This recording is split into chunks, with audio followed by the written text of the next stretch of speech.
Property Music.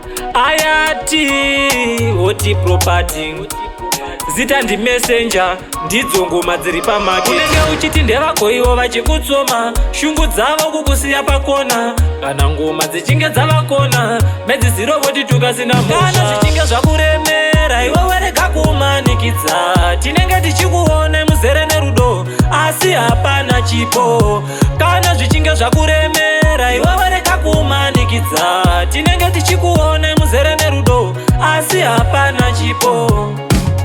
Akandiblesa ndi Mwari wandinotenda saka mufema ndimisa kwandinoenda. Ndakavaudza ndife ndakasarenda kurova mangoma ndife ndaneta. Ndo vanokupinga uchizvifambira shungu dzavo pasi kukuwisira asi kuna Mwari Baba nongokumbira nekuti havazive kwavanotambira. Kana zvichinge zvakuremera iwe werega kumanikidza tinenge tichikuone muzere nerudo asi hapana chipo.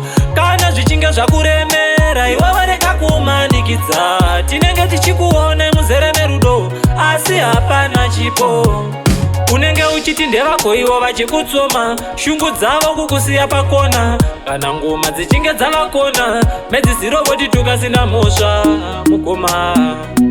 Kana ngoma dzanedzako kungosiya ona toita setisingazive asi tichiziva. Kana zvichinge zvakuremera iwe werega kumanikidza tinenge tichikuone muzere nerudo asi hapana chipo.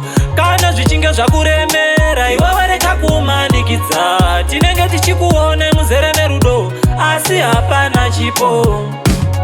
Akandiblesa ndi Mwari wandinotenda saka mufema ndimisa kwandinoenda. Ndakavaudza ndife ndakasarenda kurova mangoma ndife ndaneta. Ndo vanokupinga uchizvifambira shungu dzavo pasi kukuwisira asi kuna Mwari Baba nongokumbira nekuti havazive kwavanotambira. Kana zvichinge zvakuremera iwe werega kumanikidza tinenge tichikuone muzere nerudo asi hapana chipo.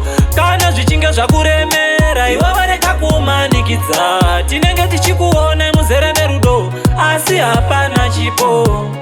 Unenge uchiti ndevako ivo vachikutsoma shungu dzavo kukusiya pakona kana ngoma dzichinge dzavakona medzi zirovoti tukasina mhosva mukoma. Kana ngoma dzanedzako kungosiya ona toita setisingazive asi tichiziva.